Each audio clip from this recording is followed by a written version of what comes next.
জুম্মা মোবারক, শুভ সকাল গাইস। আজকে সকালে কিন্তু আমি একদম আলাদা একটা রেসিপি আপনাদের দেখাচ্ছি। দেখেন আমার ভাত থেকে কিন্তু অলরেডি ধোয়া উঠতেছে। তো আসলে সকালে আমার মডার্ন হার্বালে জব নিয়েছি, সবাই জানেন মডার্ন হার্বালে আমার একটা সেমিনার আছে, সেখানে চলে যাব।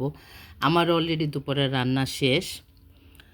তো আমার খুব ইচ্ছে করতেছে গরম ভাত দিয়ে একটু তরকারি দিয়ে খেয়ে যাই। দেখেন এটা হচ্ছে সরষে ইলিশ করেছি, একটু টমেটো দিয়েছি এক পিস। তো ছেলে বলল যে মা সকালে আজকে আমরা ভাত খাবো, একটু সর্ষে ইলিশ করে দিয়ে যাও। তো দুপুরের রান্না অলরেডি আরও অনেক আইটেম করা হয়েছে আলহামদুলিল্লাহ। তো ভাবলাম যে আমি খাবো, একটু ভাই বোনদের সাথে শেয়ার না করলে কীভাবে। আমার ছেলে এই ডিমালা ইলিশ মাছ আমার দোনো ছেলে পছন্দ করে।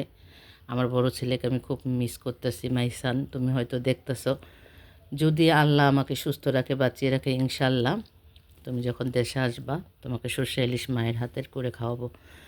ছেলেকে খুব মিস করি গাইস, তারপরও মায়ের মন সব দিকেই পাষাণ হতে হয়, কিছু করার নাই। তো আর এটা হচ্ছে সিম আলু দিয়ে মাছের তরকারি। এটা অবশ্য কালকের তরকারি ছিল, এটা গরম করেছি দেখেন। এটাও নিব আমি একটু এক সাইডে। তো শীতের সকালে আসলেই সবজি দিয়ে গরম ভাত দিয়ে খেতে কিন্তু অসাধারণ লাগা। ঠান্ডা ভাতটা ওইটা হলো আরেক রকমের স্বাদ। তো ভাবলাম একটু ভাই বোনদের সাথে শেয়ার করেই যাই। সেমিনারে যাবো, আসবো সে 5টায়। অলরেডি দুপুরে রান্নাবান্নাও শেষ করেছি।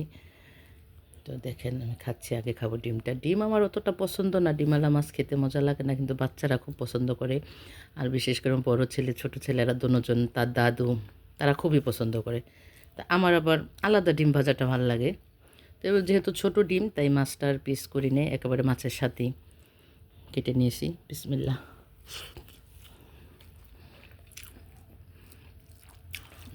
নিজে রান্না করছে তা এই জন্য বলছে না, আসলে অসাধারণ হয়েছে, খুবই অতুলনীয় হয়েছে। আর কাঁচামরিচটা আমি ফিরে দিলে কাঁচামরিচগুলো আমি ভাতের সাথে ডলে খাই। আমি খুব ঝাল লাভার। আপনারা ভালো লাগলে অবশ্যই লাইক কমেন্ট করতে ভুলবেন না গাইস। তো আজকের মতো আল্লাহ হাফেজ, বাই বাই।